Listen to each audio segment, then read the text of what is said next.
சக்தி சமையலில் நம்ம இப்போ செய்ய போகிறது ஒரு டிஃபன் ஐட்டமாகவும் வச்சுக்கலாம், ஸ்நாக்ஸ் ஐட்டமாகவும் வச்சுக்கலாம். உங்களுக்கு தகுந்த மாதிரி செஞ்சுங்க. இப்போ நான் வந்து புழுங்கல் அரிசியும் துவரம்பருப்பும், ஒரு கப்பு அரிசினா அரை கப்பு துவரம்பருப்பு 2 மணி நேரத்துக்கு முன்னாடியே ஊற வச்சுருக்கேன். இதை நம்ம மிக்ஸி ஜாரில் சேர்த்துக்கலாம். நல்லா கெட்டி பதமாக அரைக்கணும், தண்ணி விட்டுடாதீங்க.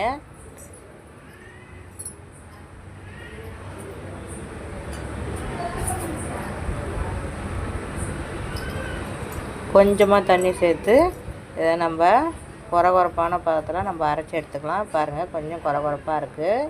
இது கூடவே நம்ம இப்போ 3 காஞ்ச மிளகா,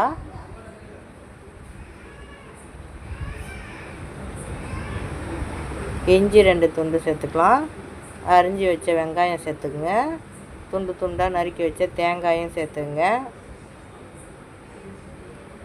சேர்த்துட்டு இது கூடவே சீரகம் சேர்த்துங்க, சின்ன சீரகம்.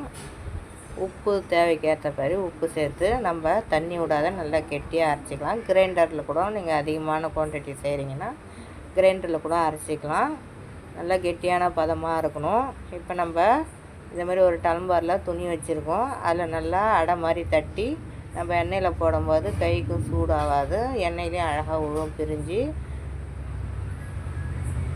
பாருங்கள், அந்த மாதிரி நம்ம உள்ளே சேர்த்துக்கலாம். நல்லா பூரி மாரி உப்பி வரும். நான் இது 2ஆக போட்டிருக்கேன். ஒன்றா சேர்த்து நீங்கள் செய்யும்போது நல்லா சூப்பராக உப்பி வரும். இது தேங்காய் சட்னி வச்சு நீங்கள் சாப்பிடும்போது அவ்வளோ டேஸ்ட்டாக இருக்கும். நீங்கள் காலையில் டிஃபனாக கூட நீங்கள் இதை சாப்பிட்லாம். நீங்கள் ஒரு தரம் செஞ்சு சாப்பிட்டு பாருங்கள், சூப்பரான டேஸ்ட்டாக இருக்கும். நல்லா 2 பக்கமும் திருப்பி விட்டு நம்ம இதை எடுத்துக்கலாம்.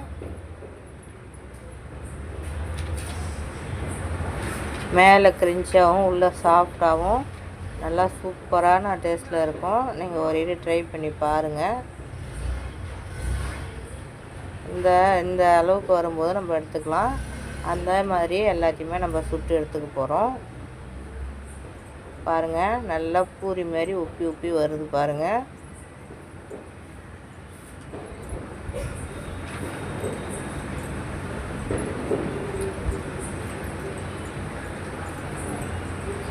இப்போ நல்லா பெரட்டி விட்டு நம்ம கொஞ்சம் ஸ்லிம்லேயே வச்சு அழகாக செய்யுங்க, இல்லைன்னா கருகி போயிடும்.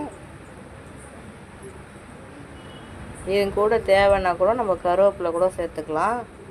நான் இதில் கருவேப்பிலை சேர்க்கல. கருவேப்பிலை சேர்த்திங்கன்னா நல்லா வாசனையாகவும் இருக்கும்.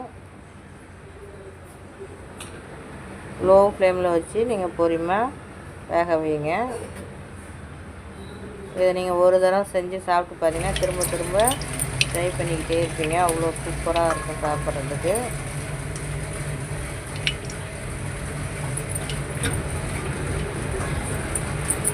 அவ்வளோதான், ரெடி ஆகிடுச்சு. சூப்பரான சுவையான ஸ்நாக்ஸ் வந்து அவ்வளோதான். நம்ம தேங்காய் சட்னி கூட நீங்கள் சாப்பிடும்போது அவ்வளோ சூப்பராக இருக்கும். ஒரு இது ட்ரை பண்ணி பார்த்துட்டு கமெண்ட் பண்ணுங்கள், சப்ஸ்கிரைப் பண்ணுங்கள், பக்கத்தில் உள்ள பெல் ஐக்கானும் டச் பண்ணுங்கள். உங்கள் ஃப்ரெண்ட்ஸுக்கு எல்லாருக்கும் ஷேர் பண்ணுங்கள்.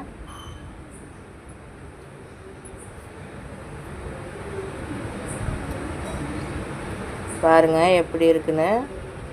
சூப்பராக ரெடி ஆகிடுச்சு. இந்த தேங்காய் சட்னி கூட சாப்பிடும்போது அவ்வளோ டேஸ்ட்டாக இருக்கும். அவ்வளோதான். நன்றி.